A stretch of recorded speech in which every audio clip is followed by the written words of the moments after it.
ಮ್ಯಾಥಮೆಟಿಕ್ಸ್ನಾಗ ಕೆಟ್ಟ ಜೀರೋ ರೀ ನಾವು. ಇವತ್ತಿಗೂ ನನಗೆ ಲೆಕ್ಕ ಅಂದ್ರೆ ನನ್ನ ಬದ್ಧ ಶತ್ರು, ನನಗೆ ಆಸಕ್ತಿ ಇಲ್ದಿರೋ, ನನಗೆ ಬರದೇ ಇರೋ ವಿಷಯ ಅಂದ್ರೆ ಗಣಿತ. ತಗಣಿ ಕಡ್ದಂಗೆ ಕಡೆ ಈ ಕಡೆ ನೋಡಿ ತಗಣಿ ಹಾಕೈತೆ ನೋಡ್ರಿ, ಗಣಿತ ತಗಣಿ ಹಿಂಗೆ ಹಾಕೈತದ. ನಮಗೆ ತಗಣಿ ಕಡ್ದಂಗೆ ಕಾಡೋದಂದ್ರೆ ಗಣಿತ ರೀ. ಗಣಿತ ಮಾಸ್ಟರ್ ಅಂತ ಪ್ರಾಣೇಶನ್ ಸೇರ್ತಿದ್ದಲ್ಲ, ಉಳಿದ ಮಾಸ್ಟರ್ ಎಲ್ಲ ಪ್ರಾಣೇಶ್ ಅಂದ್ರೆ ಭಾಳ ಪ್ರೀತಿ. ಪ್ರಾಣೇಶ್ ಭಾಳ ವಿಚಾರ ಭಾರಿ ಮಾತಾಡ್ತಾರೆ. ಗಣಿತ ಮಾಸ್ಟರ್ ಬೇಕು ಸೊಳ ಲೆಕ್ಕ ಮಾಡಿ ಕೂಡ್ಸ ಲೆಕ್ಕ ಬರ್ತಲ್ಲ ಅವನಿಗೆ. ನನಗಿಂತ ಒಬ್ಬ ದಡ್ಡ ಇದ್ದೀನಿ ರೀ, ಸಿದ್ಲಿಂಗ ಅಂತೇಳಿ. ಲೆಕ್ಕದಾಗ 2 ಮಾರ್ಕ್ಸ್ ತೊಗೊಂಡ್ರಿ ನಾವು. 2 ಲೆಕ್ಕದ ಮಾಸ್ತರ್ ಹುಡುಕಿ ಮುಂದೆ ವಾದ್ರ ಸೊಳ ಮನೆ ಮರ್ಯಾದೆ ತೆಗದಿಲ್ಲ ಅಲ್ಲಿ. 2 ತಗೊಂಡಿರಲ್ಲ, ಅದು ನಗ ಕತ್ತಿ ಬಿಟ್ಟವ ಮಾಸ್ತರ್ ಓದಂಗೆಲ್ಲ ನಗ ಕತ್ತಿ ಬಿಟ್ಟವ. ಅಲ್ಲೇ ಒದ್ಯಾಕತ್ತೀನಿ ನಗ ಕತ್ತಿಲ್ಲ ಅಂದ್ರೆ ಅವಂದ ಸರ ನಾ 2 ತಗೊಂಡದಕ್ಕ ನನಗೆ ನಗು ಬರಕತ್ತಿಲ್ಲ, ಅದು 2 ನೀವು ಹೆಂಗ ಕೊಟ್ರಿ ನನಗ? ಏನು ಬರ್ದಿನಂತ ನೀವು 2 ಕೊಟ್ರಿ ಅಂತ ಉಲ್ಟಾ ಅವರಿಗೆ ತಿರುಗಿ ಬಿದ್ದೀನ್ರಿ ಅವ ಮಾಸ್ತರ್ನಾಗ. ಸೊಳ ಮನೆ ಸ್ವಚ್ಛ ಐತೆ, ನಂಬರ್ ಕ್ಲೀನ್ ಐತೆ ಅಂತ 2 ಕೊಟ್ಟಿನ್ಲೇ ಅಂದವ. ಅಷ್ಟು ಕ್ಲೀನ್ ಪೇಪರ್.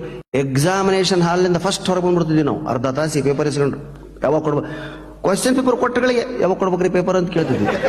ಒಂದು ಅರ್ಧ ತಾಸರ ಕುಂದ್ರಲ್ಲಿ ಉತ್ಸೊಳೆ ಮಕ್ಕಳ ಅಂತಿದ್ದ ಮಾಸ್ತರ್. ಯಾಕಂದ್ರೆ ಅರ್ಧ ತಾಸು ಕಂಪಲ್ಸರಿ ಕುಂತ ಅರ್ಧ ತಾಸು ಬರ್ಗನ ಕೊಟ್ಟು ಹೊರಗೆ ಬಂದ್ಬೇಕು. ಹೊರಗೆ ಹೆಡ್ ಮಾಸ್ತರ್ ಪ್ರಣೇಶ ಇಷ್ಟು ಜಲ್ದಿ ಬಂದಿ ಸರ, ನೀವು ಹೇಳ್ದಂಗೆ ನಡ್ಕೊಂಡಿವಿ ನಾವು. ಯಾಕ ಎಕ್ಸಾಮಿನೇಷನ್ ಫಸ್ಟ್ ಬರ್ಬೇಕಂದಿದ್ದೀರಿ ನೀವು. ಫಸ್ಟ್ ನಾನ ಕೊಟ್ಟು ಬಂದವ.